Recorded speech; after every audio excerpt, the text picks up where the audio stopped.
esperemos que mejoren, porque realmente al principio de ocasiones no han estado muy bien, pero pues creo que sí van a estar Sí, bien. lo que ha sido del año no ha ido tan bien como... Pues mejor que el año pasado, sí. Sí, pero Sí. no lo que esperaban tampoco.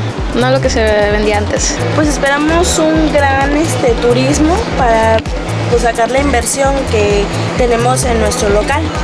¿Cómo ha ido el año? ¿Normal? Pues ahorita está un poquito bajito, pero esperamos ahorita que ya empiece en esta semana, ya empiece con gran venta. Que es por verano y todo lo más fuerte, ¿no? Sí, sí. Esperamos vender lo que son los collares y pulseritas así, que es lo típico de aquí, de Lo Caracol. local. Pues la venta es como siempre, muy bajo. Ya no son ventas de años atrás. Es por la situación del país. O sea, por eso es Ahorita en lo que ha ido del año, ¿cómo les ha ido? muy bajo, muy bajo. ¿Y esperan un poquito de repunte ahorita? Pues un poco, pero no mucho, poco. Bueno, pues esperamos a que suba un poquito más el turismo porque ha estado muy calmado, pero ya se está viendo mucho movimiento ahorita.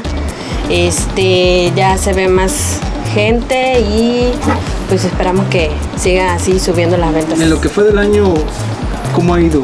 ¿Regular? ¿Bueno?